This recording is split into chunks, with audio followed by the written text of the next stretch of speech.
মানুষ যখন কাউকে ছেড়ে যায় সে তখন নিজের কাছে যথেষ্ট কারণ, যুক্তি ও প্রাসঙ্গিকতা নিয়ে ছেড়ে যায়। এখানে প্রতারণার কিছু নেই। সে সমস্ত পৃথিবীর কাছে দোষী হলেও নিজের কাছে স্বচ্ছ থাকে। আমাকে এখনো পর্যন্ত যারা ছেড়ে গেছে আমি তাদের প্রতি কোনো অভিযোগ রাখিনি। মানুষ কোনো রকম কারণ ছাড়া কাউকে ছেড়ে যায় না। হতে পারে তার চলে যাওয়ার কারণ আমার জানা নেই, আমার অজানা বলে যে সে বিনা কারণে ছেড়ে গেছে এটা ভুল।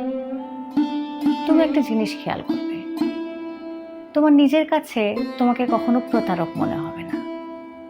এমনকি যদি তুমি কাউকে ছেড়েও চলে আসো তখনও না। এর সবচেয়ে স্ট্রং কারণ হলো তোমার নিজের কাছে শক্তিশালী যুক্তি আছে, অথেন্টিক কারণ আছে, প্রাসঙ্গিকতা আছে। সবচেয়ে বড় ব্যাপারটা হলো তোমার নিজের কাছে তুমি স্বচ্ছ।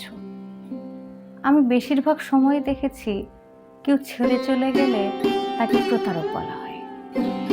তুমি জানো না কি কারণে মানুষটা ছেড়ে চলে গেল, অথচ সে জানে তোমার সাথে রয়ে যাওয়ার আর কোনো কারণই অবশিষ্ট ছিল না।